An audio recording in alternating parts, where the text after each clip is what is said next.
والصلاة والسلام على محمد بن عبد الله الأمين وعلى آله وصحبه أجمعين ومن تبعهم بإحسان إلى يوم الدين۔ محترم سامعین، میں آپ تمام حضرات کا دل کی گہرائیوں سے خیر مقدم کرتا ہوں کہ آپ علامہ اقبال کے نام پر ان کے کلام کو سننے کے لیے اور ان کے پیغام کو سمجھنے، سمجھانے اور اس پیغام کو عالمی کرنے کے لیے آج اس مقام پر جمع ہوئے ہیں۔ ہمارے یہ جمع ہونا ایک تخلیقی عمل۔ انسان جب پیدا ہوتا ہے اس کا کوئی عمل تخلیقی نہیں ہوتا، بلکہ وہ خود مخلوق ہوتا ہے، بچے کی پیدائش ہوتی ہے۔ اب ایک انسان کو جو زندگی ملتی ہے، اس زندگی کو ناپنے کا پیمانہ اور معیار یہ ہے کہ اس کی تخلیقی زندگی کتنے زمانوں پر محیط ہے۔ جیسے حضور اکرم صلی اللہ علیہ وسلم نبی آخر الزماں تھے، 40 سال کی عمر میں آپ کو نبوت ملی۔ 23 سال آپ کی نبوت کا زمانہ ہے، لیکن 23 سال سے پہلے بھی آپ کی 40 سالہ زندگی تخلیقی زندگی کا ایک عملی نمونہ ہے۔ اور اس کی دلیل یہ ہے کہ جب حضور اکرم صلی اللہ علیہ وسلم پر پہلی وحی نازل ہوئی تو حضور اکرم صلی اللہ علیہ وسلم کو چونکہ اس سے پہلے سابقہ نہیں تھا، تو حضور اکرم صلی اللہ علیہ وسلم جبل نور سے، غار حرا سے گھر تشریف لائے۔ حضرت خدیجہ رضی اللہ تعالیٰ عنہ سے آپ کا نکاح ہو چکا تھا، اور جب تک حضرت خدیجہ رضی اللہ تعالیٰ عنہ زندہ رہیں آپ نے کسی اور سے نکاح نہیں فرمایا۔ اسی لیے بعض علماء کا کہنا یہ ہے کہ حضرت خدیجہ رضی اللہ تعالیٰ عنہ کا پوری امت پر اتنا احسان عظیم ہے کہ اگر پوری امت اس احسان کو چکانا چاہے تو اس احسان کو چکانا ہے۔ اور اس کا تذکرہ قرآن پاک میں ہے، وَوَجَدَكَ عَائِلًا فَأَغْنَىٰ، کہ اے اللہ کے رسول ہم نے آپ کو محتاج پایا، مفلس پایا، فَأَغْنَىٰ ہم نے آپ کو مالدار بنایا۔ مورخین کا کہنا یہ ہے کہ مکہ مکرمہ کی دولت اگر 2 حصوں میں تقسیم کی جاتی اس زمانے میں تو آدھی دولت کی مالک ہے خدیجہ تھی، اور آدھی دولت میں پورا مکہ مکرمہ۔ تو کتنی مالدار ہوں گی؟ تو پورا مال ہے خدیجہ رضی اللہ تعالیٰ عنہ نے حضور کے سپرد کر دیا کہ آپ جس طرح چاہیں تصرف کریں۔ اسی لیے روایات میں آتا ہے کہ ایک صحابیہ ایک خاتون حضور کے پاس آئی اور عرض کیا کہ اللہ کے رسول میرے شوہر غریب ہیں۔ اندازہ لگائی، بیوی ہی کہہ رہی ہے کہ اللہ کے رسول میرے شوہر غریب ہیں، محتاج ہیں، اور میں مالدار ہوں، اگر میں زکوٰۃ کی رقم اپنے شوہر کو دینا چاہوں تو دے سکتی ہوں؟ تو اللہ کے رسول فرمایا کہ تم دے سکتے۔ میں اس مسئلے کو نہیں چھیڑ رہا ہوں کہ زکوٰۃ دینا بیوی کا شوہر کے لیے جائز ہے یا نہیں، میں یہ صرف یہ بتانا چاہتا ہوں کہ ایک عورت اپنے مال کے ذریعے اپنے شوہر کی کس طرح خدمت کر سکتی ہے۔ جب حضور اکرم صلی اللہ علیہ وسلم غار حرا سے تشریف لائے تو اللہ کے رسول نے اس کا اظہار کیا، انی اخاف علی نفسی، مجھے اپنی جان کا خطرہ ہے۔ یہ نبوت کے پہلے کا واقعہ ہے، یعنی پہلا دن ہے گویا، لیکن خدیجہ نے جو تسلی دی ان واقعات سے دی جو آج کے دن سے پہلے، یعنی نبوت سے پہلے جو واقعات پیش آ چکے ہیں۔ خدیجہ رضی اللہ تعالیٰ نے عرض کیا اللہ کے رسول ایمان لائی بھی ہو، کہا کہ اللہ آپ کو ضائع نہیں کرے، اور دلیل جو دی وہ دلیل تھی آپ کی تخلیقی زندگی کی، انک تحمل الکل، آپ ضرورت مندوں کی ضرورت پوری کرتے ہیں، وتقری الضیف، اور مہمانوں کی مہمان نوازی کرتے ہیں، وتعین علی نوائب الحق، اگر کوئی شخص آپ کے پاس داد رسی کے لیے، داد رسی کے لیے آتا ہے کہ فلاں شخص نے آپ مجھ پر ظلم کیا ہے تو آپ اس کی مدد کریں، وتحمل الکل، اور پریشان حال لوگوں کی آپ دستگیری فرماتے ہیں۔ تو گویا کہ نبوت سے پہلے بھی اللہ تعالیٰ کے رسول حضور اکرم صلی اللہ علیہ وسلم کا عمل ایک تخلیقی عمل تھا۔ روایات میں آتا ہے کہ نبوت سے پہلے ایک شخص نے مکہ مکرمہ کے جو بہت مالدار تھا، اس نے کسی شخص سے کچھ مال لیا اور کہا کہ میں پیسے دے دوں گا۔ جب وہ شخص لینے کے لیے آیا تو شخص نے انکار کر دیا۔ اب دیکھیے پورے مکہ مکرمہ میں وہ اجنبی شخص وہ حضور کے پاس گیا، کسی نے کہا ہوگا کہ وہی ایک شخص ہے پورے مکہ مکرمہ میں جو تمہاری داد رسی کر سکتی ہے۔ وہاں گیا، کہا کہ اللہ کے رسول نے کہا، نبی تو تھے نہیں، اللہ کے کہا کہ ایسا ایسا واقعہ میرے ساتھ پیش آیا ہے، اب میری مدد فرمائیے۔ یہ نبوت کے بعد کا واقعہ ہے۔ حضور اکرم صلی اللہ علیہ وسلم نے یہ نہیں کہا تو میں کیا کر سکتا ہوں، میں تو مکہ مکرمہ میں خود بیار مددگار ہوں۔ اللہ کے رسول نے کہا کہ میں تمہاری داد رسی کروں گا اور تشریف لے گا۔ پکارا اس شخص کو، شاید وہ ابو جہل تھا صاحب۔ ہاں، پکارا اللہ کے رسول نے گھر سے، وہ نکلا۔ حضور نے فرمایا کہ تم نے اس سے کوئی چیز خریدی تھی، اس کا پیسہ فوراً ادا کرو۔ یہ سننا تھا، وہ گیا اور پورے پیسے ادا کر۔ بعد میں لوگوں نے ابو جہل سے پوچھا کہ تم تو لے تو لال سے کام لے رہے تھے، میں کب دوں گا، آج دوں گا، کل دوں گا، نہیں دوں گا، فوراً تم نے کیسے ادا کر دیا؟ تو کہنے لگا کہ جب اللہ کے رسول نے، حضور اکرم صلی اللہ علیہ وسلم نے مجھ سے کہا تو ایک خوفناک اونٹ ایسے منہ پھاڑے ہوئے میری طرف بڑھ رہا تھا، ایسا محسوس ہو رہا تھا کہ وہ اونٹ مجھے نگل لے گا۔ تو میں اس دہشت کی حالت میں گھر گیا اور پورے پیسے گیا۔ تو اللہ کے رسول کا جو تخلیقی زمانہ ہے پوری عمر، اسی لیے پوری دنیا میں پیدائش سے لے کر موت تک اگر کسی کی عمر کا ایک ایک حصہ، ایک ایک لمحہ اگر محفوظ ہے تو صرف حضور اکرم کی ذات ہے۔ حضرت عیسیٰ کے بارے میں عیسائیوں کا کہنا ہے کہ 15 دن کے ان کے حالات بھی تاریخ میں محفوظ نہیں ہیں، 15 دن کے حالات۔ اور حضور اکرم صلی اللہ علیہ وسلم کی پیدائش سے لے کر وفات تک کس خچر پر سوار ہوئے اس کا نام کیا تھا، کس گھوڑے پر سوار ہوئے اس کا نام کیا تھا، کس نے دودھ پلایا اس کا نام کیا تھا، وہ کہاں کے رہنے والے، اس کے شوہر کا نام کیا تھا، اس کی بیٹی کا نام کیا تھا۔ اس زمانے میں بھی اگر آپ کسی بڑے سے بڑے شخص کے بارے میں، ہندو ہو، مسلم ہو، سکھ عیسائی ہو، اگر اسے 100 سال پہلے کے حالات معلوم کرنا چاہے تو تاریخ پیدائش ہی نہیں معلوم ہوتی، یہ نہیں معلوم ہوتا کہ اس کا باپ کون۔ تو چونکہ حضور اکرم صلی اللہ علیہ وسلم کی نبوت دائمی ہے، تسلسل کے ساتھ ہے، قیامت تک رہنے والی ہے، اس لیے حضور اکرم صلی اللہ علیہ وسلم کی زندگی کو اللہ نے محفوظ رکھا تاکہ آپ کی زندگی لوگوں کے لیے نمونہ بنے۔ اس کو قرآن میں فرمایا گیا وَلَقَدْ كَانَ لَكُمْ فِي رَسُولِ اللَّهِ أُسْوَةٌ حَسَنَةٌ۔ نمونہ وہی بنے گا جس کی زندگی محفوظ ہوگی، اگر ان کے حالات محفوظ نہ ہو تو نمونہ کیسے بنے گا؟ حضرت عیسیٰ علیہ السلام ہمارے نمونہ نہیں بن سکتے ایسے شخص کے لیے جو شادی شدہ ہو، اس لیے کہ انہوں نے شادی نہیں کی تھی، تو نمونہ، انہوں نے کبھی جنگ نہیں کی تھی، تو ایک جنرل کے لیے، ایک فوجی کے لیے ان کی ذات نمونہ نہیں بن سکتی۔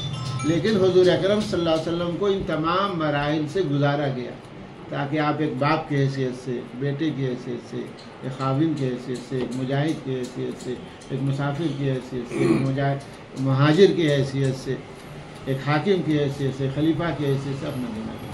تو گویا کہ اللہ کے رسول کی پوری ذات نمونہ۔ تو میں یہ کہہ رہا تھا کہ اللہ کے رسول کی پوری زندگی ایک تخلیقی زندگی۔ علامہ اقبال کی زندگی کا جائزہ لیا جائے تو 63 سال کی عمر میں ان کی وفات ہو گئی۔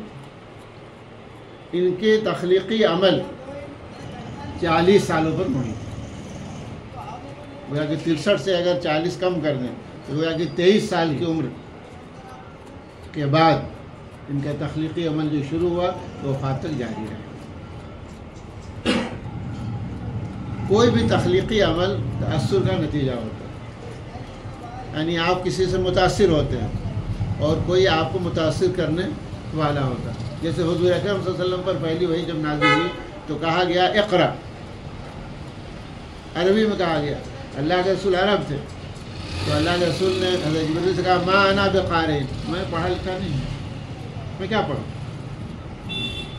تو ایک تھا مؤثر، یعنی حضرت جبرائیل نے اثر ڈالا اور کہا کہ اقرا پڑھو، اور حضور اکرم صلی اللہ علیہ وسلم نے اس اثر کو قبول کیا اور اس کے نتیجے میں یہ جواب دیا ما انا بقاری، میں پڑھا لکھا نہیں۔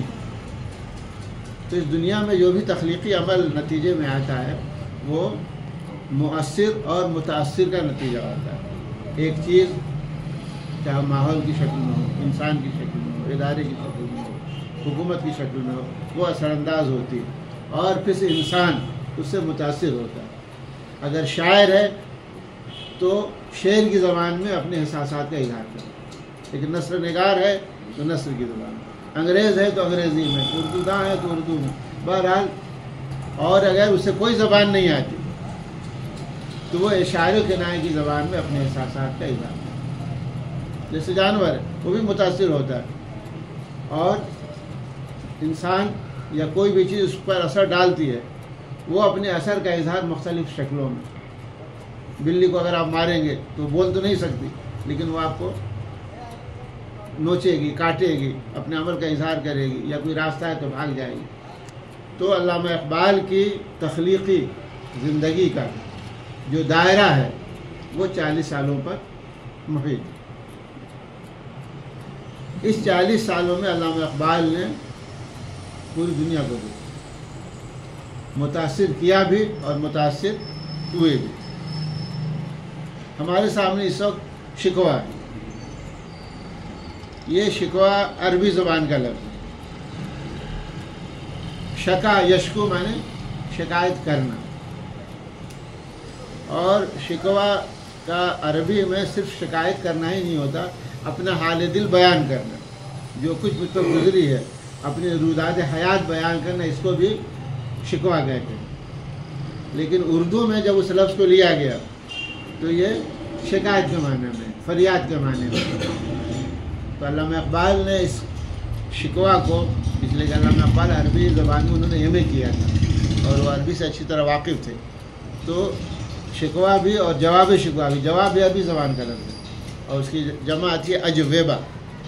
تو علامہ اقبال نے یہ شکوہ لکھا۔ یہ شکوہ علامہ اقبال کا اپنا ذاتی شکوہ نہیں ہے، یہ علامہ اقبال کا وہ شکوہ ہے جو امت کی طرف سے ہے اور زبان استعمال کی گئی ہے علامہ اقبال۔ جیسے کوئی شخص آپ کے پاس پہنچے درخواست لکھوانے کے لیے اور وہ درخواست لکھنے کے ہنر سے واقف نہ ہو یا انگریزی اور مراٹھی سے واقف نہ ہو تو وہ اپنی بات بیان کر دیتا ہے اور آپ اس کو وکیل کی حیثیت سے یا استاد کی حیثیت سے، ایک معاون دوست کی حیثیت سے آپ اس کو نقل کر لیتے ہیں۔ تو یہ وہ زمانہ ہے 1911 کا۔ 1911 میں علامہ اقبال نے شکوہ لکھا اور 1912 میں علامہ اقبال نے جواب شکوہ لکھا، 1 سال کے وقفے سے۔ چونکہ علامہ اقبال کا آخری زمانہ، بلکہ ان کی زندگی کا بڑا حصہ لاہور میں گزرا ہے۔ پیدائش تو سیالکوٹ میں ہوئی تھی، لیکن وفات بھی اور زندگی کا بیشتر زمانہ لاہور میں گزرا ہے۔ علامہ اقبال نے لاہور میں یہ شکوہ سنایا۔ وہاں ایک انجمن تھی، اس کا نام تھا حمایت اسلام۔ حمایت باغ جیسے، تو انجمن حمایت اسلام یہ انجمن تھی۔ تو لوگوں نے ان سے فرمائش کی، لوگ جمع ہوئے بڑی تعداد میں، اور علامہ اقبال نے کسی دوسرے کی زبان سے نہیں بلکہ اپنی زبان سے شکوہ سنا۔ اس کا پس منظر یہ ہے، میں نے بیان کیا تھا گزشتہ، اس کا پس منظر یہ ہے کہ اس وقت کے جو حالات تھے، پوری دنیا پر انگریزی تسلط تھا اور مسلمانوں پر عرصہ حیات تنگ کر دیا گیا۔ مسلمان ایسی پوزیشن میں تھے کہ ان کے لیے آگے بڑھنا ممکن نہیں تھا اور پیچھے ہٹنا بھی ممکن نہیں تھا۔ تو ان کے سامنے ایک ہی راہ رہ گئی تھی کہ وہ اپنی شکایت، اپنی فریاد اور اپنا نالہ، اپنی آہ خدا تک پہنچائے۔ اور جب انسان پریشان ہوتا ہے تو پھر وہ کسی کی قدر و منزلت کی پرواہ نہیں کر پاتا، وہ سناتا ہے۔ بعض دفعہ اس میں ایسے الفاظ بھی ہوتے ہیں جو بے ادبی کے ہوتے ہیں، لیکن اس کو گویا کہ ایک مدہوشی کی کیفیت ہوتی ہے، اور اس کیفیت میں وہ یہ نہیں سمجھ پاتا کہ میں کیا کہہ رہا ہوں۔ تو یہ پورا شکوہ علامہ اقبال نے نقل کیا ہے۔ زبان تو علامہ اقبال کی ہے، لیکن بیان کرنے کا جو آہنگ ہے، جو ذریعہ ہے، جو الفاظ ہیں، وہ گویا کہ عوامی ہیں، عوام کے ہیں۔ اس لیے علامہ اقبال نے اس میں ایسے الفاظ بھی استعمال کیے جس سے بظاہر ایسا محسوس ہوتا ہے کہ خدا کی شان میں گستاخی ہو رہی ہے، لیکن مقصود گستاخی نہیں ہے، بلکہ مقصد یہ ہے کہ ہم اپنی آواز کو اللہ تک پہنچائیں۔ اس لیے کہ جب انسان پر تمام دروازے بند ہو جاتے ہیں تو پھر وہ اللہ تعالیٰ کی طرف رجوع ہوتا ہے۔ میں ہمیشہ کہتا ہوں کہ یہ صحیح طریقہ نہیں ہے۔ صحیح طریقہ کیا ہے اسلام کا کہ جب بھی کوئی چیز پیش آئے تو سب سے پہلے ہم اللہ کی طرف رجوع کریں۔ جیسے بیمار اگر کوئی شخص ہے تو سب سے پہلے 2 رکعت نماز پڑھیں اور اللہ سے دعا کریں اور صدقہ خیرات کریں۔ میں ایک واقعہ آپ سے بیان کرتا ہوں، شاید بیان نہیں کیا ہوگا۔ بیماری سے شفایابی میں صدقے سے بڑھ کر کوئی عمل نہیں۔ ڈاکٹر صاحب بیٹھے ہیں، ڈاکٹر صاحب سامنے میں بیان کر رہا ہوں، شفایابی میں دوائیں کام کرتی ہیں، اس کا انکار نہیں، لیکن دوا سے زیادہ زود اثر صدقہ ہے۔ مصر کا واقعہ ہے کہ ایک لڑکی کی شادی ہوئی ایک لڑکے سے، اور چند مہینوں کے بعد ایک لڑکا پیدا ہوا۔ اس کے بعد پتہ نہیں کیا بیماری ہوئی، اس کا شوہر حص اس کی ختم ہو گئی، بے ہوش ہو گیا، غشی کی کیفیت طاری ہو گئی، اور اس کو وہاں دواخانے میں ایڈمٹ کر دیا۔ کتنے سال ایڈمٹ رہا؟ 25 سال، مسلسل 25 سال۔ اس مدت میں اس کا لڑکا 25 سال کا ہو گیا۔ یہ اس خاتون نے، بعض دفعہ ہمارے معاشرے میں ہوتا ہے کہ اب ایسا حال ہو گیا، اب طلاق لے لی جائے یا خلا، بچے کی شادی کر دی جائے۔ میں اس کا انکار نہیں کر رہا ہوں، لیکن دیکھیے اس عورت کی ہمت، جو عمر دی، وہ 2 رکعت نماز پڑھتی تھی، اور جو بھی تھا اس کے پاس وہ صدقہ کرتی تھی، اور پھر اس بچے کو لے کر اپنے شوہر کے پاس جاتی تھی، وہاں تھوڑی دیر بیٹھتی تھی، پھر آ جاتی تھی۔ 25 سال تک، اندازہ لگائیے کتنا لمبا وقفہ ہے، 25 سال تک وہ آتی جاتی تھی۔ جو آخری دن تھا 25 سال کا، اس دن اس عورت کا بیان ہے کہ میں نے نماز پڑھی، صدقہ کیا، تو مجھے ایسا محسوس ہوا کہ میرا شوہر پلنگ پر بیٹھا ہوا میرا انتظار کر رہا ہے، اور یہ گئی بیچاری، اور دیکھا تو اس کا شوہر پلنگ پر بیٹھا ہوا اپنے بیوی کا انتظار کر رہا ہے، ہنس رہا ہے، مسکرا رہا ہے۔ تو اندازہ لگائیے کہ اس لمبے عرصے میں کون سی چیز کام کر رہی تھی۔ میں دواؤں کی تاثیر سے انکار نہیں کر رہا ہوں، لیکن صدقہ، اسی لیے اللہ کے رسول نے فرمایا دعوا مرضاکم بالصدقات، اپنے بیماروں کا علاج صدقے سے کرو۔ اللہ کے رسول فرما رہا ہے، حالانکہ اللہ کے رسول ہی کا حدیث ہے، ما انزل اللہ دان الا انزل لہ دواء، اللہ نے کوئی بیماری نازل نہیں کی مگر اس کے علاج کے لیے دوا بھی نازل کی۔ اسی رسول کا یہ ارشاد ہے دعوا مرضاکم بالصدقات، کہ اپنے بیماروں کا علاج صدقے کے ذریعے کرو۔ پہلے ہم نماز پڑھیں، صدقہ کریں، اور فوراً ڈاکٹر سے رجوع۔ ہم الٹا کرتے ہیں، سب سے پہلے ہم ڈاکٹر کے پاس جاتے ہیں، اور جب مایوسی کی کیفیت ہونے لگی تو اب تو کوئی سہارا نہیں، تو ہم اس ترتیب کو الٹ دیں، اور اس ترتیب کو الٹنے میں کوئی تاخیر بھی نہیں ہے۔ 2 رکعت نماز پڑھنے میں کتنی دیر لگتی ہے، صدقہ کرنے میں کتنی دیر لگتی ہے، اور صدقہ کرنے میں بھی اپنے قریبی رشتہ داروں کا اگر ہم اختیار کریں، ان کو اگر ہم ترجیح دیں تو زیادہ بہتر ہے، ان کے دل سے دعا نکلے اور علاج کریں۔ بہرحال تو علامہ اقبال نے جو متاثر ہوئے پورے ماحول سے، کہ اللہ کے علاوہ کوئی اب چارہ کار نہیں۔ اب اس ماحول میں علامہ اقبال کی پرورش ہوئی۔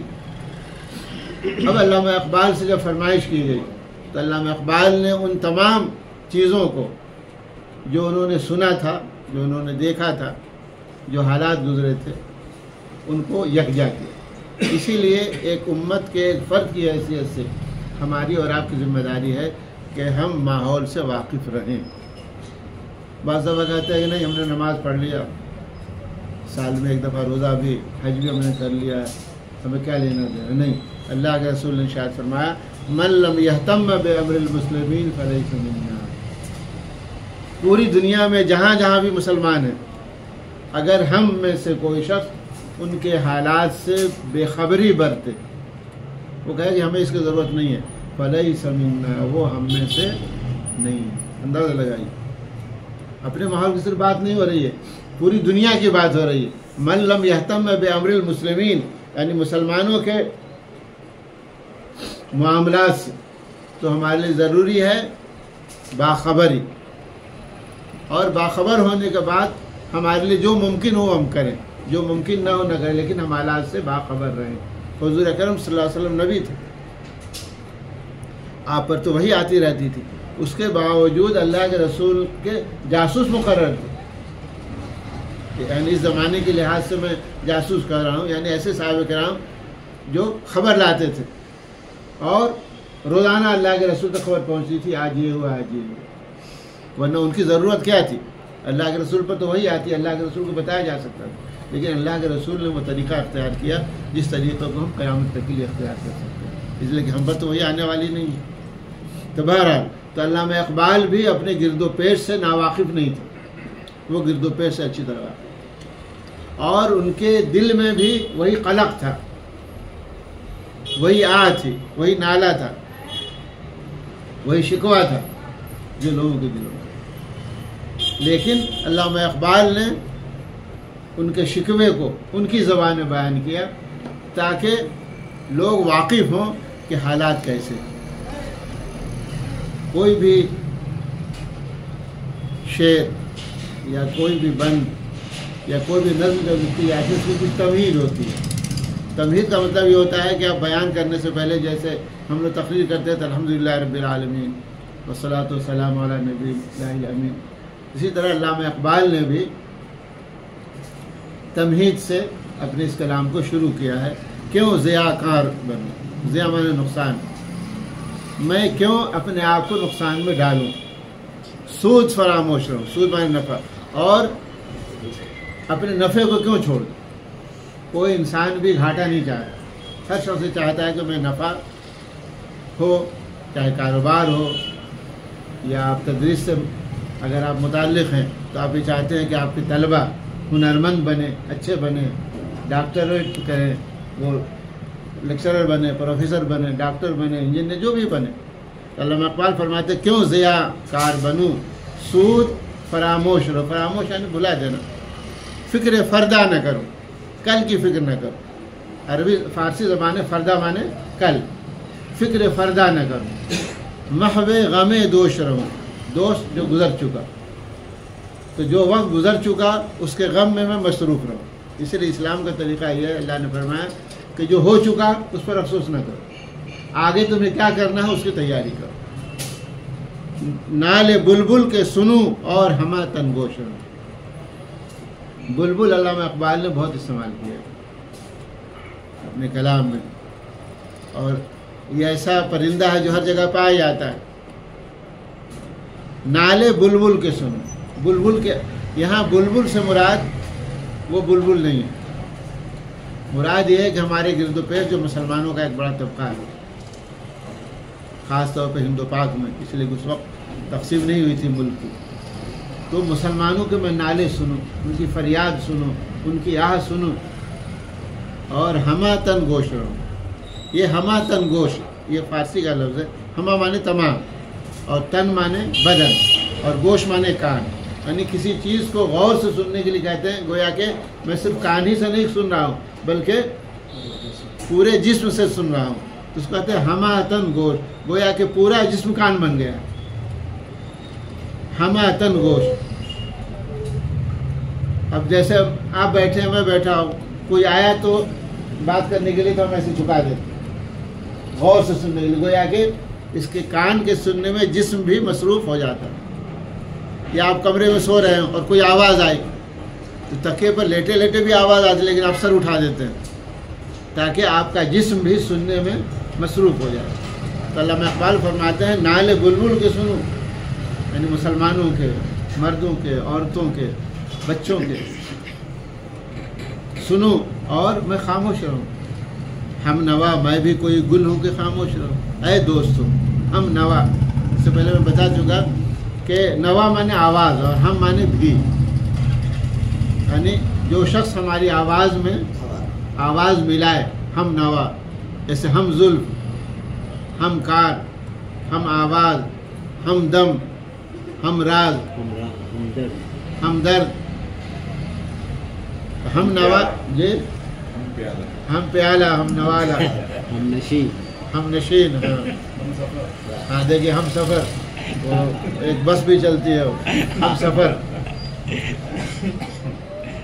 ہم نوا میں بھی کوئی گل ہوں، میں کوئی پھول ہوں کہ خاموش رہوں، یعنی پھول بھی ساری چیزوں کو دیکھتا ہے لیکن اس میں قوت گویا ہی نہیں، تو کیا میں بھی دیکھتا رہوں اور کان سے سنتا رہوں اور پھول کی طرح خاموش رہوں؟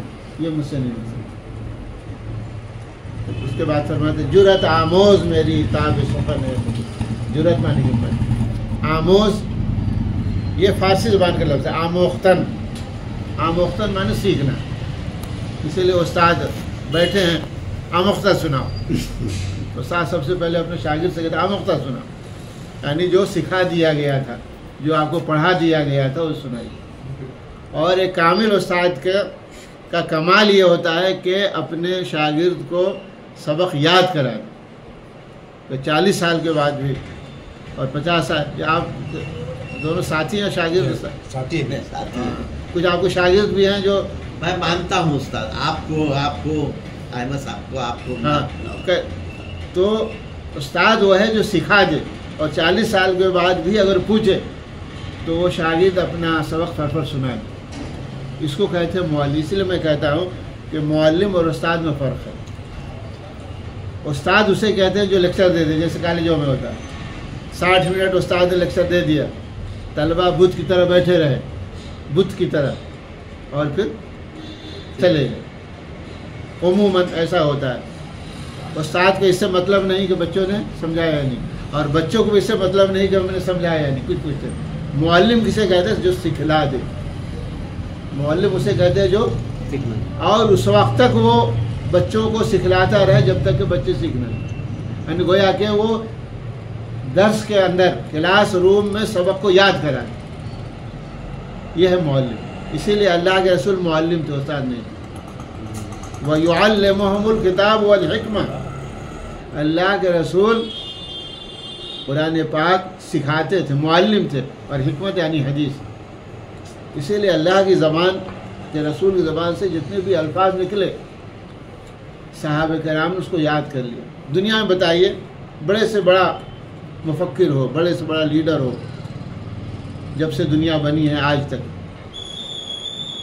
کسی شخص نے تقریر کی ہو، کسی شخص نے اپنی زبان سے کچھ کہا ہو، اپنے گھر میں، شہر میں، دکان میں، بازار میں، اور وہ سارے الفاظ شاگردوں نے یاد کر لیے ہوں اور شاگردوں کی مدد سے بعد کے لوگوں نے لکھ لیا ہو، حضور کے علاوہ کسی شخص کی مثال دے سکتے ہیں؟ نہیں دے سکتے۔ حضور معلم تھے، رٹا دیا تھا، اور صحابہ کرام نے رٹ لیا اس۔ حضرت ابو ہریرہ 5374 حدیثیں ان کو یاد، 5374 حدیثیں زبانی یاد، ایک صحابی۔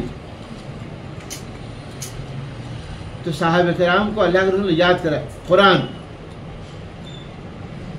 حضرت ابو بکر حضور حافظ قرآن، حضرت ابو بکر حافظ قرآن، حضرت عمر حافظ قرآن، حضرت علی حافظ قرآن، حضرت عثمان حافظ قرآن، سینکڑوں صحابہ کرام تھے جو حافظ قرآن تھے۔ اس وقت قرآن لکھا ہوا نہیں تھا، قرآن کیسے حفظ ہوا؟ حضور نے یاد کرا دیا، رٹا دیا۔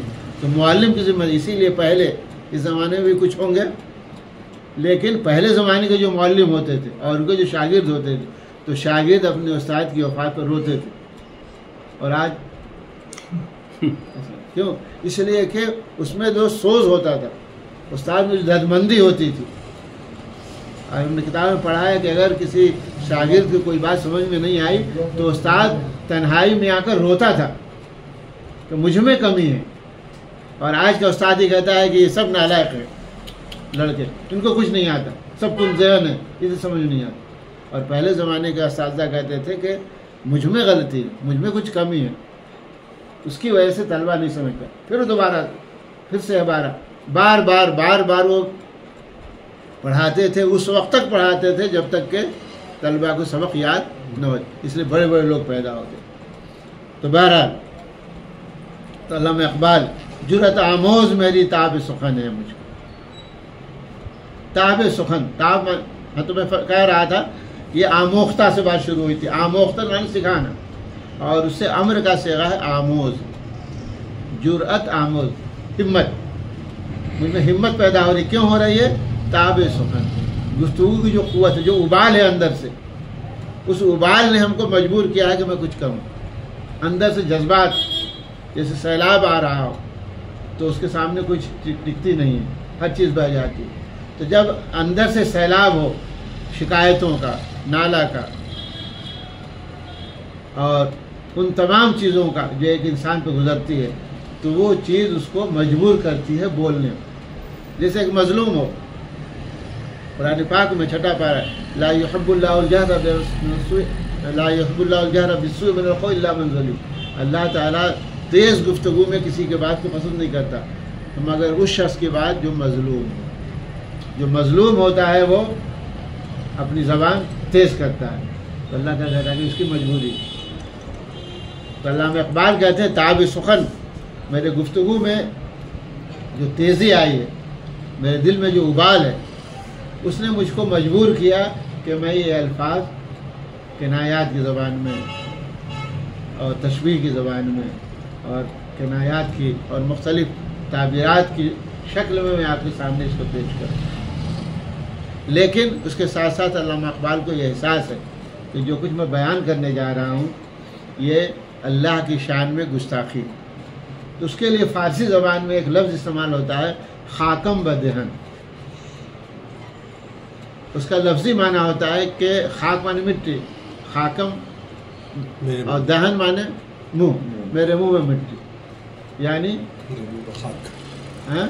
میرے منہ میں خاک، یعنی یہ نامناسب ہے.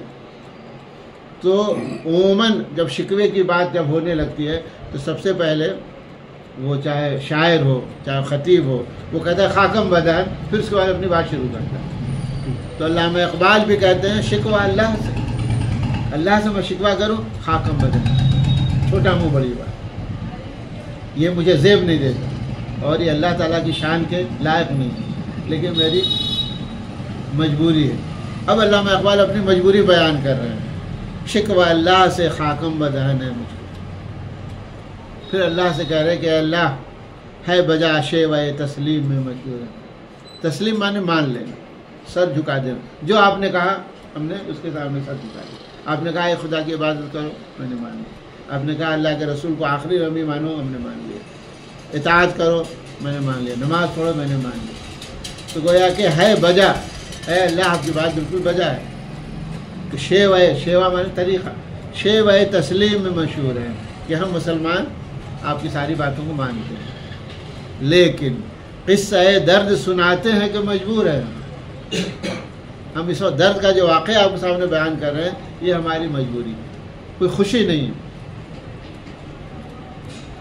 فرماتے ہیں ساز خاموش ہیں فریاد سے معمول.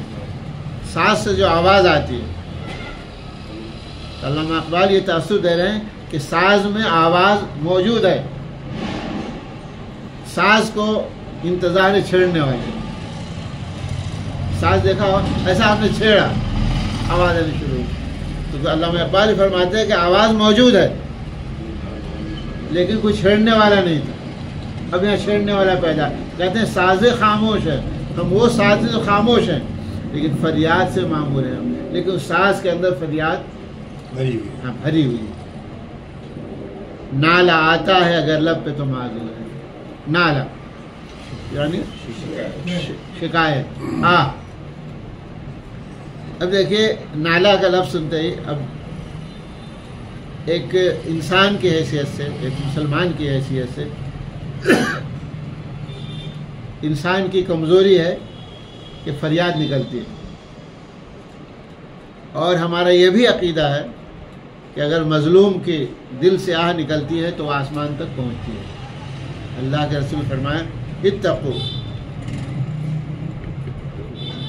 مظلوم فإنه ليس بينه وبين الله حجاب. مظلوم کی آہ سے ڈرو، اس لیے کہ اس کے درمیان اور اللہ کے درمیان کوئی واسطہ نہیں ہوتا. یعنی آہ پہنچتی ہے، آہ نکلی. اتقوا دعوت المظلوم، مظلوم کی آہ سے بچو. فإنه ليس بينه وبين الله حجاب، اس لیے کہ میرے درمیان اور اللہ کے یعنی آہ کے درمیان اور اللہ کے درمیان کوئی رکاوٹ نہیں ہوتی، فوراً پہنچتی. اب اس کے مقابلے میں دیکھیے غالب وہی کہتے کہ ہماری آہ نہیں پہنچتی. غلطی ہائے مضامین مت پوچھ، لوگ نالے کو رسا باندھ، رسا میں نے پہنچنا، رسا نہیں ہو، رسا رسیدن سے کہتے ہیں رسید دیجیے، یا وہ چیز آپ تک پہنچ گئی. تو جن شعراء نے کہا ہے کہ نالا رسا ہوتا ہے یعنی نالا آہ پہنچتی ہے، وہ غلط کہتے ہیں. لیکن صحیح بات یہ ہے کہ نالا اور آہ پہنچتی ہے، اس لیے کہ اللہ تبارک تعالیٰ مظلوموں کا ساتھ دیتا ہے، ظالموں کا ساتھ نہیں دیتا. لیکن مظلوم کی آہ پہنچنے کے بعد، جیسے فلسطین میں جو کچھ ہو رہا ہے، تو بعض دفعہ مسلمان پوچھتے ہیں کہ اتنا سب ہونے کے بعد اللہ تعالیٰ عرش پر دیکھ رہا ہے. میں نے ان سے کہا کہ آپ کے دیکھنے میں اور اللہ کے دیکھنے میں فرق ہے. ہم ہر چیز سے واقف نہیں اور اللہ ہر چیز سے واقف. اللہ کے یہاں انتقام کی ہزاروں شکلیں ہیں، ہمارے یہاں ایک ہی شکل ہے کہ مار ڈالو. اللہ کے یہاں انتقام کی ہزاروں لاکھوں شکلیں ہیں. اللہ تعالیٰ نے اس مظلومیت پر ان کے لیے کس جزا کا اور ان کے لیے کس سزا کا انتظام کیا ہے وہ اسی کو معلوم. اور جو شہادت ہے وہ تو ہم سب کو معلوم ہے، یہ سب شہید ہے، جنتی ہیں. اور اللہ کے نزدیک یہ زندگی بے حیثیت ہے. اصل زندگی وہ ہے جو سرمدی زندگی ہے. اسی لیے علامہ اقبال کہتے ہیں فرشتہ موت کا چھوتا ہے گو بدن تیرا، تیری حیات کی مرکز سے دور رہتا ہے. اندازہ لگے، فرشتہ موت کا چھوتا ہے گو بدن تیرا، تیری حیات کے مرکز سے دور رہتا ہے. یعنی انسان مر گیا، علامہ اقبال کہتے ہیں کہ فرشتے نے روح قبض کر لی، لیکن تمہاری زندگی کا جو مرکز ہے وہاں تو فرشتے کی رسائی نہیں ہوتی، وہاں اللہ کی رسائی. تو اللہ کے نزدیک یہ زندگی چند روزہ ہے. میں نے اس سے پہلے کہا تھا کہ اللہ کا ایک دن ہمارے 1000 سال کے برابر. اس لحاظ سے 60 63 62 سال کی زندگی 90 منٹ کے برابر ہے. تو 90 منٹ میں فلسطین میں کچھ لوگ 1 گھنٹہ گزار چکے تھے، صرف 30 منٹ باقی. اللہ نے 30 منٹ پہلے بلا لی. بعض بھائی امتحان حال میں بچہ دینے آتی، امتحان دینے 1.5 گھنٹے کا وقت ہے، 1 گھنٹے میں پیپر وصول کر لیتا ہے اور مرکز سے نکل آتا ہے کہ ٹھیک ہم نے کر لیا. تو اللہ کے یہاں صرف 1.5 گھنٹے کا مسئلہ ہے، لیکن اس کے بدلے جو اللہ تعالیٰ ان کو دینے والا ہے. اور یہ جو 1.5 گھنٹے کے لیے بھیجے گئے ہیں ظالم جو ظلم کر رہے ہیں، ان کے ساتھ کیا ہوگا؟ یعنی وہ جو زندگی ہوگی اربوں خربوں، یعنی وہ زندگی سرمدی ہے، لا محدود، وہ کبھی ختم ہونے والی زندگی نہیں ہے. تو اس زندگی کے مقابلے میں اگر یہ چند لمحہ ان کو کوئی خراش آئی، ان کو کوئی تکلیف پہنچی، ان کی موت ہو گئی، ان کو کبھی ناشتہ نہیں ملا، کبھی ان کو دوپہر کا کھانا نہیں ملا، کبھی پانی نہیں ملا، کبھی گدلا پانی ملا، تو اللہ تعالیٰ کے نزدیک اس کے مقابلے میں یہ کچھ بھی نہیں. اور اس کے بدلے میں اللہ تبارک تعالیٰ ان کے اعمال میں کتنا اضافہ کر رہا ہے. اللہ کے رسول فرمایا کہ تھوڑی سی اگر کسی مومن کی تکلیف پہنچتی ہے تو اللہ تعالیٰ اس کے بدلے ان کو نیکی لکھتا ہے. اگر آپ خاموش ہیں اس پر بھی اللہ تعالیٰ نیکی لکھتا ہے، اس لیے کہ غلط چیزوں سے بچا ہوتا ہے. تو بہرحال بات ہو رہی تھی ہاں نالا کی. بہرحال تو اے خدا شکوے ارباب وفا بسن. ارباب یہ جمع رب کی. رب تو خدا، اور رب کا معنی ہوتا ہے والا، جیسے موتی والا. اور کون والے ہوتے ہیں؟ دارو والا. اچھا دارو یہ فارسی زبان کا لفظ ہے. دارو معنی دوا. یہ دارو شراب کا معنی میں نہیں ہے، اردو والوں نے اس سے شراب کر دی. فارسی زبان میں دارو معنی دوا. دارو والا یعنی دوا والا. دارو ہاں دوا ساز. تو اس کی جمع ہے ارباب والا. ارباب وفا کہ اللہ کبھی اپنے وفاداروں سے بھی شکوہ سن لے. اے خدا شکوے ارباب وفا بھی سن لے. خوگرے ہم خوگر یعنی جس کی عادت ہو گئی ہے. خوگرے ہم تو ہر وقت اللہ سے تعریف بیان کرتے ہیں، لیکن تعریف بیان کرنے والی کی زبان سے آپ تھوڑی سی شکایت بھی سن لیجیے. اے خدا شکوے ارباب وفا بھی سن لے. ابھی وقت ہے ابھی. اے خدا شکوے ارباب وفا بھی سن لے. خوگرے حمد سے تھوڑا سا گلا بھی سن. اب فرمائیے. اب علامہ اقبال اپنا احسان جتا رہے ہیں. اللہ یعنی یہ عوام کی زبان میں گویا کہ ہم نے یہ کیا، ہم نے یہ کیا، ہم نے یہ کیا اللہ آپ کے لیے، اور آپ کا یہ معاملہ ہے. کیا کیا ہم نے؟ تھی تو موجود ازل سے ہی تیری ذات قدیم. اے اللہ دیکھیے ازل اور ابد، جس کی کوئی ابتدا نہ ہو اس کو ازل کہتے ہیں، اور جس کی کوئی انتہا نہ ہو اس کو ابد کہتے ہیں. تھی تو موجود تیری ازل سے ہی تیری ذات قدیم. تیری قدیم ذات ازل سے موجود تھی. پھول تھا زیب چمن پر نہ پریشان تھی شمیم. چمن میں پھول تھا، شمیم کہتے خوشبو، لیکن خوشبو پھیلی نہیں. اس سے بتانا ہے چاہتے تو موجود تھا لیکن وہ زمین پہ تیری عبادت کرنے والا کوئی نہیں. پھول تھا، تیری ذات موجود تھی لیکن تیری عبادت تیرے حمد بیان کرنے والا کوئی نہیں تھا. پھول تھا لیکن اس کی خوشبو موجود نہیں تھی. شرط انصاف ہے صاحب الطاف عمیم. الطاف لطف کی جمع ہے، عمیم عام. اے خدا جس کا لطف عام ہے پوری کائنات پر. اے خدا یہ بتا بوئے گل پھیلتی کس طرح جو ہوتی نہ نسیم. نسیم کہتے ہیں ہوا کو. یہاں مراد ہے مسلمان. اگر ہم نہ ہوتے تو تیری خوشبو کیسے پھیلتی؟ کون جانتا کہ تو خدا ہے، اور کون جانتا کہ تو ایک ہے، اور کون جانتا کہ تو ہی عبادت کے لائق ہے، کون جانتا تو ہی پرستش کے سزاوار ہے. تو فرماتے ہیں بوئے گل پھیلتی کس طرح جو ہوتی ہے. گویا کہ ایک احسان، ایک عام آدمی جو اللہ کے عظمت سے واقف نہ ہو وہ یہی کہے گا کہ ہم تو تیری عبادت کرتے ہیں، نماز پڑھتے ہیں، روزہ رکھتے ہیں. جیسے آج کل بہت سارے مسلمان کہتے ہیں ہم نماز بھی پڑھتے ہیں، روزہ بھی رکھتے ہیں، حج بھی، زکوٰۃ بھی، وہ فلسطینی بھی سب کچھ کر رہے ہیں، لیکن اے اللہ یہ کیا ہو رہا ہے؟ تو بوئے گل پھیلتی کس طرح جو ہوتی نہ نسیم. کہتے ہم کو جمعیت خاطر یہ پریشانی. ہم جو پھیلے اس دنیا میں جمعیت خاطر. خاطر مانے دل اور جمعیت مانے اطمینان. دل کے اطمینان کی خاطر ہم پھیلے. اردو کی پریشانی میں اور عربی کی پریشانی، فارسی کی پریشانی میں فرق ہے. اردو میں پریشانی کہتے ہیں پریشان ہو جانا، ہاں فارسی میں بکھر جانا. ہم جو بکھرے پوری کائنات میں.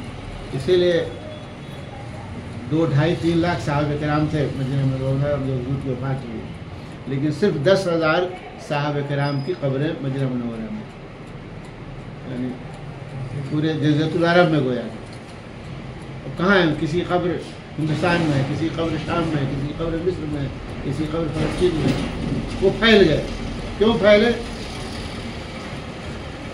دل کی اطمینانی تھا.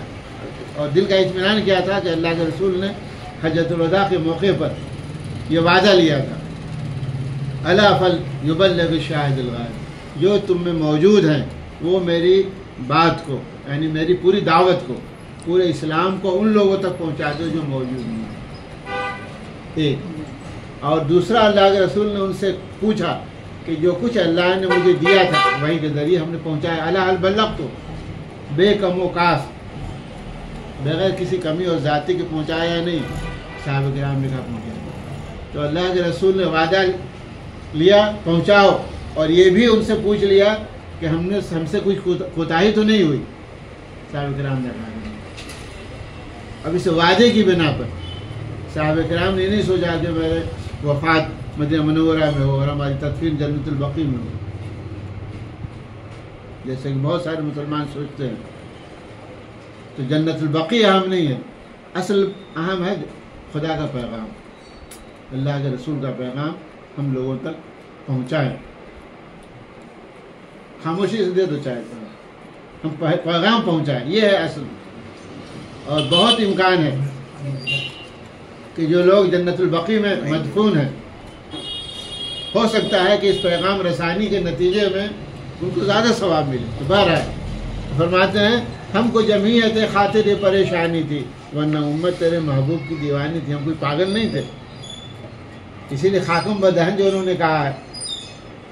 دیکھیے، اور پھر اللہ پر اپنے احسانات کو گیا ایک عام آدمی جیسے گنواتا ہے، شمار کراتا ہے، کہتا ہے ہم سے پہلے تھا عجب تیرے جہاں کا منظر، کہیں مسجود تھے پتھر، کہیں معبود شجر، خو گرے پے کرے محسوس تھی انسان کی نظر، مانتا پھر کوئی اندیکھ خدا کو کیوں کر. اب دیکھیے، ہم سے پہلے تھا عجب تیرے جہاں کا منظر، یعنی مسلمانوں سے پہلے آپ کی دنیا کا منظر عجیب تھا.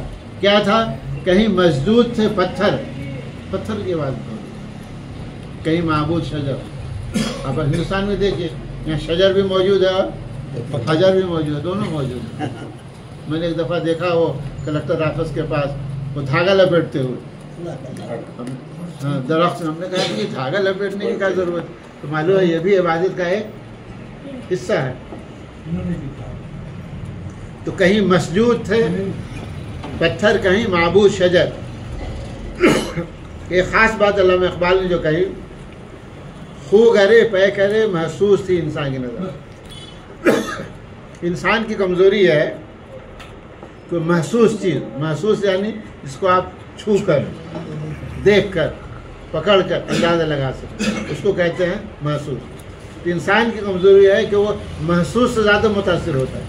پہاڑ، ناگ، سانپ، فلاں جیسے غیر مسلم ہے، اس سے آدمی متاثر ہوتا ہے.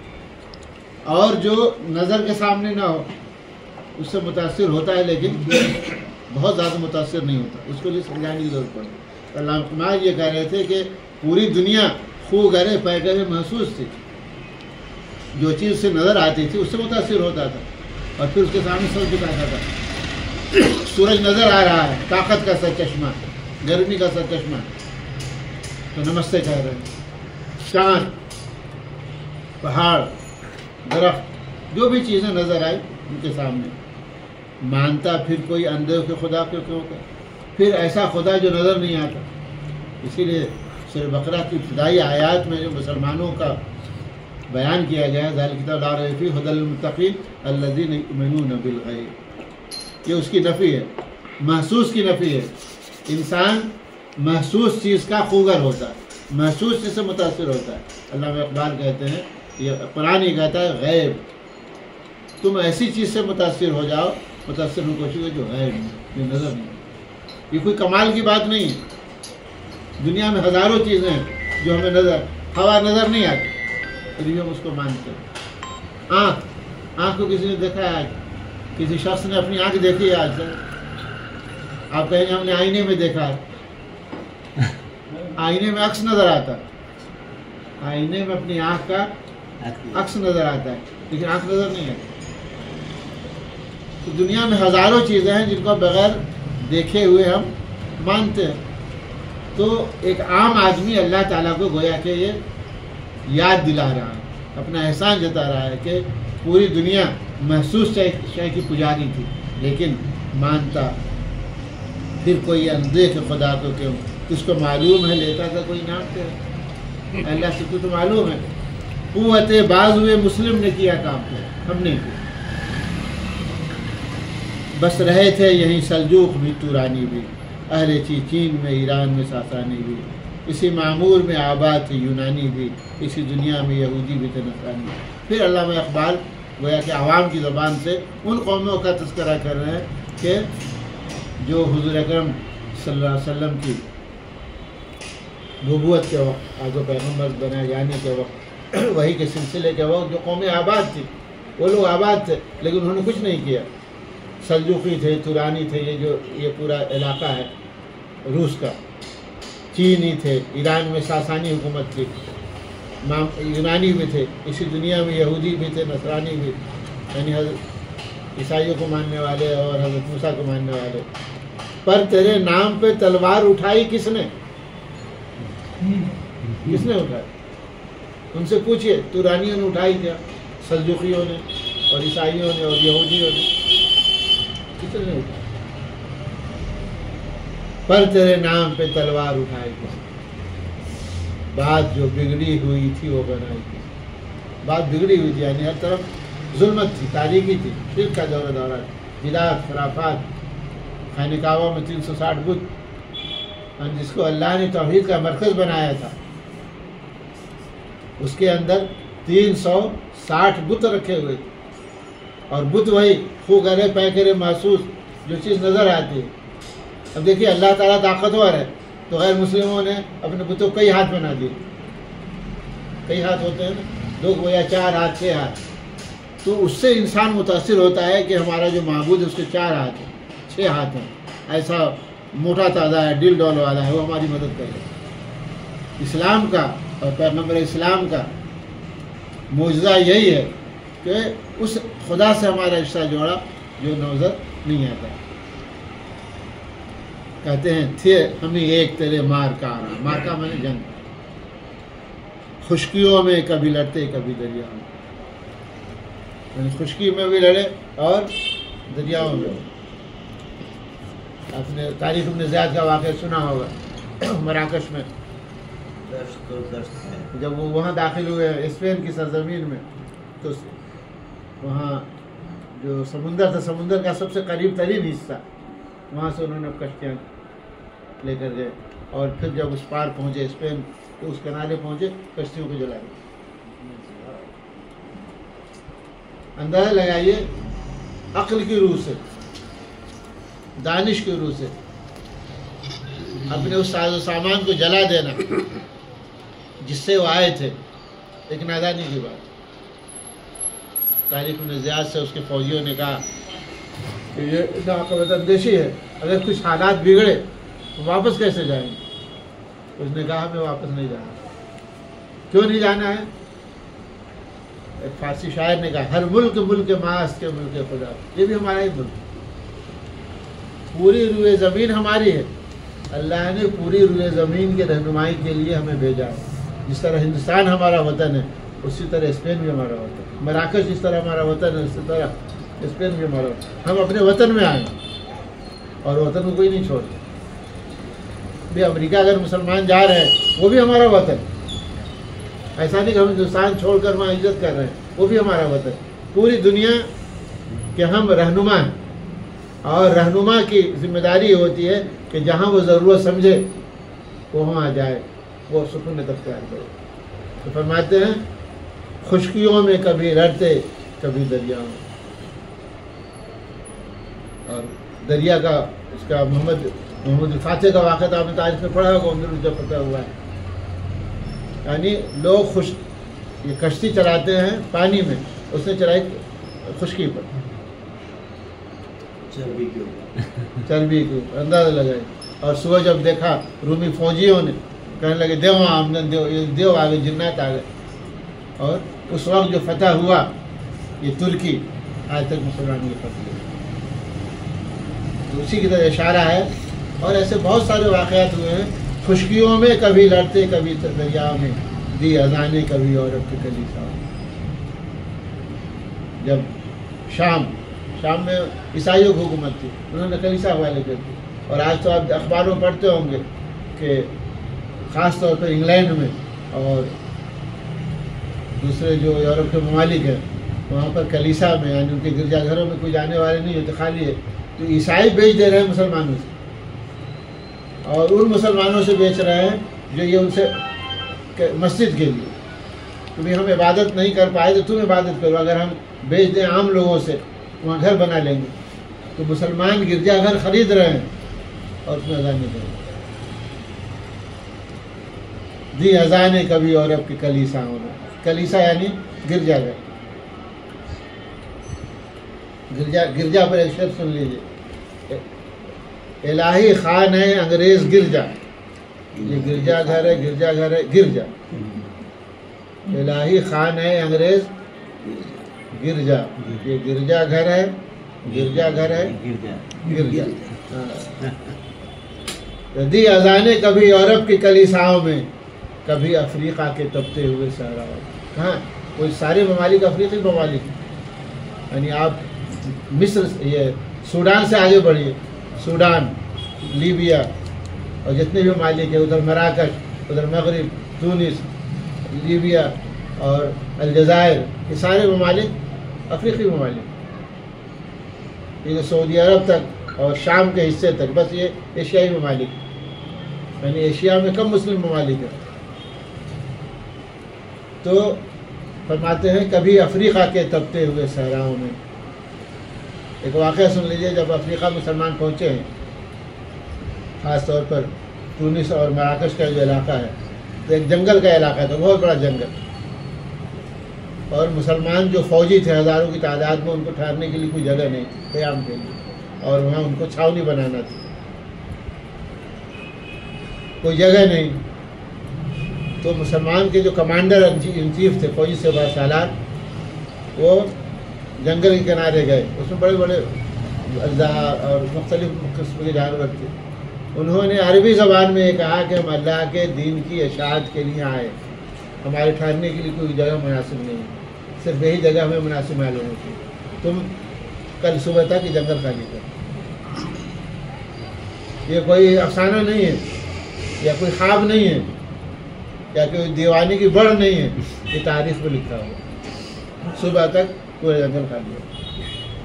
جب ہمیں ایمانی قوت تھی تو جنگل کے جانور بھی ہماری آواز سنتے تھے اور سمجھتے تھے، اور جب ہم نے چھوڑ دیا تو ہمارے ہم وطن بھی ہماری آواز نہ سنتے ہیں اور نہ۔ جب عراق فتح ہو رہا تھا تو دریا دجلہ، صحابہ کرام گزر رہے تھے، تو ایک صحابی کا ایک پیالہ لکڑی کا دریا میں گر گیا، لکڑی کا، یہ بھی تاریخ میں لکھا ہے، لکڑی کا پیالہ دریا میں گر گیا۔ تو انہوں نے دریا کو مخاطب کیا، عربی زبان، ان کو تو کوئی اور زبان آتی نہیں تھی، کہ ہم اللہ کے دین کی اشاعت اور خدمت کے لیے نکلے ہیں، اے دریا ہمارا پیالہ میرے حوالے میں۔ موج آئی، آہستہ آہستہ آہستہ آہستہ اس پیالے کو کنارے کیا اور انہوں نے لیا۔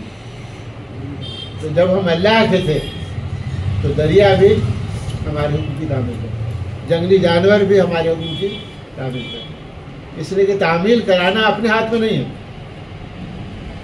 حضرت عمر مدینہ منورہ میں خطبہ دے رہے ہیں، اور ساریہ شام کے علاقے میں فوج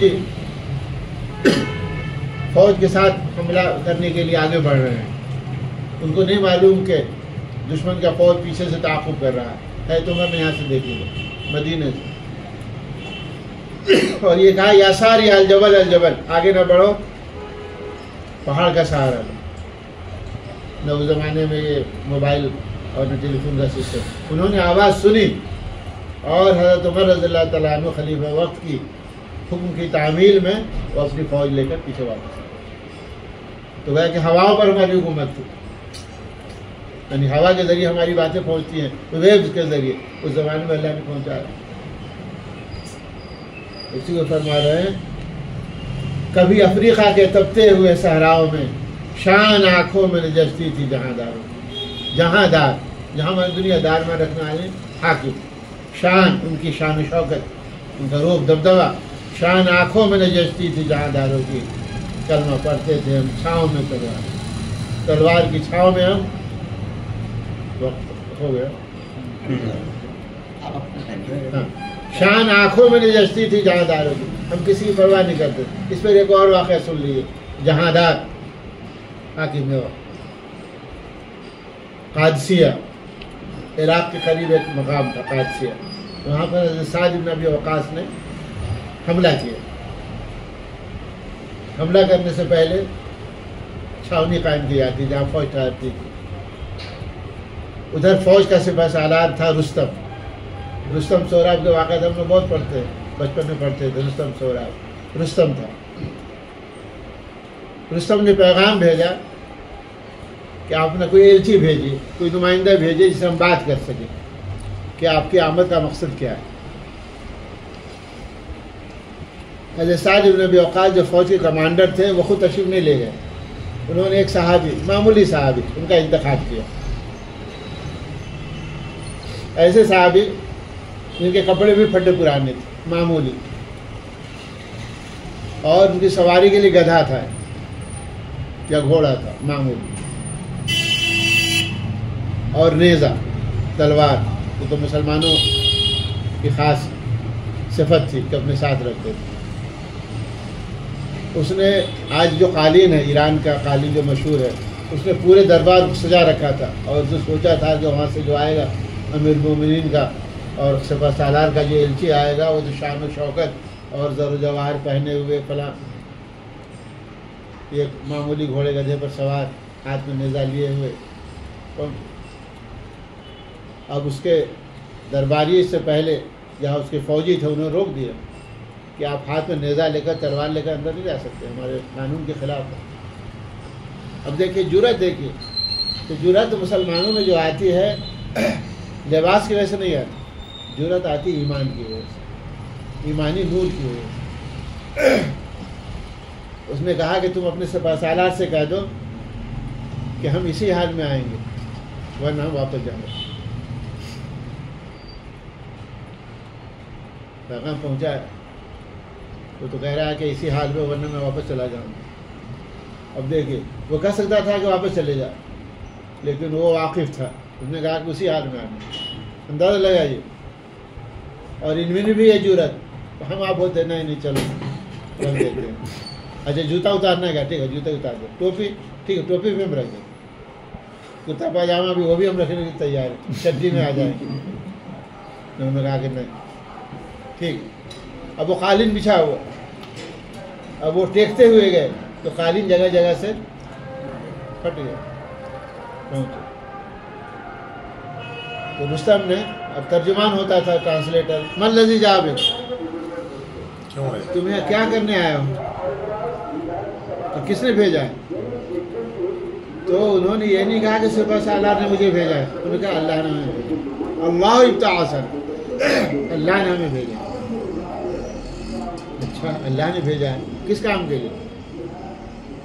اس لیے بھیجا ہے تاکہ ہم بندوں کی غلامی سے لوگوں کو نکالیں، انسانوں کی غلامی سے نکالیں اور اللہ کی بندگی میں داخل کریں،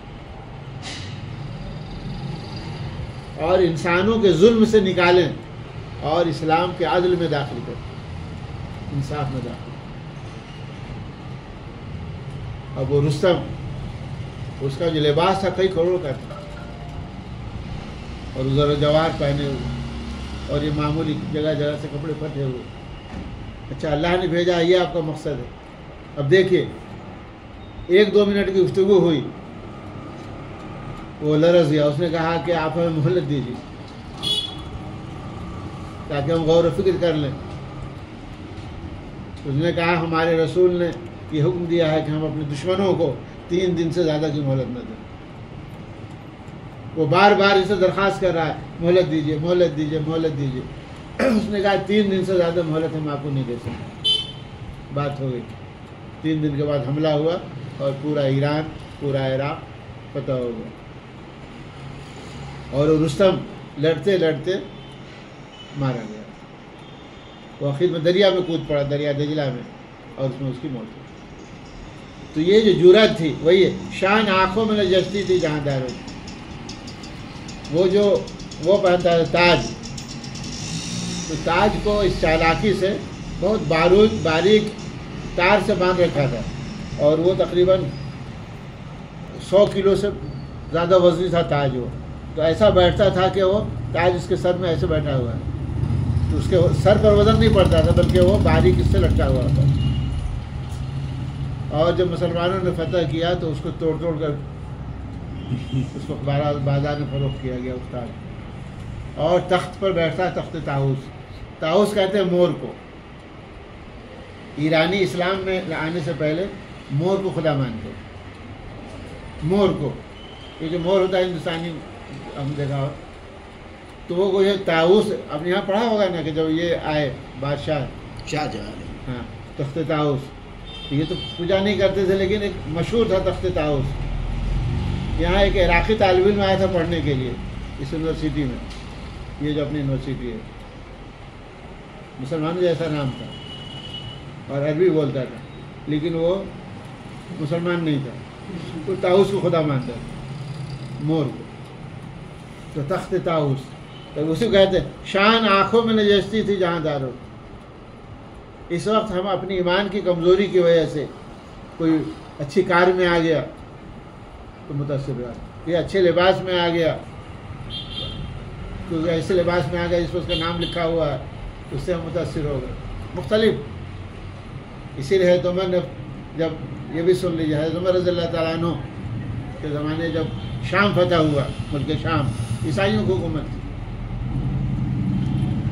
تو وہاں کے گرجا گھر کے جو ذمہ دار تھے انہوں نے کہا کہ ہماری یہ خواہش ہے کہ ہم امیر المومنین کے ہاتھ میں اس کی چابی دیں، بیت المقدس ان کے قبضے میں. عمر روانہ ہوئے، پھٹا پرانا کپڑا، اس پر 14 پیون لگے ہوئے تھے. جب پہنچے شام کے قریب تو کچھ لوگوں نے مشورہ دیا، مسلمانوں میں سے کچھ لوگوں نے مشورہ دیا ان حضرات کے مشورے سے کہ آپ نے جو لباس پہن رکھا ہے وہ یہاں کے لوگوں کے نقطہ نظر سے مناسب نہیں، اور کتان کا یعنی سوتی کپڑا جو وہاں سے بازار سے کسی نے خریدا تھا وہ پیش کیا گیا. حضرت عمر رضی اللہ تعالیٰ عنہ سب دیکھتے رہے.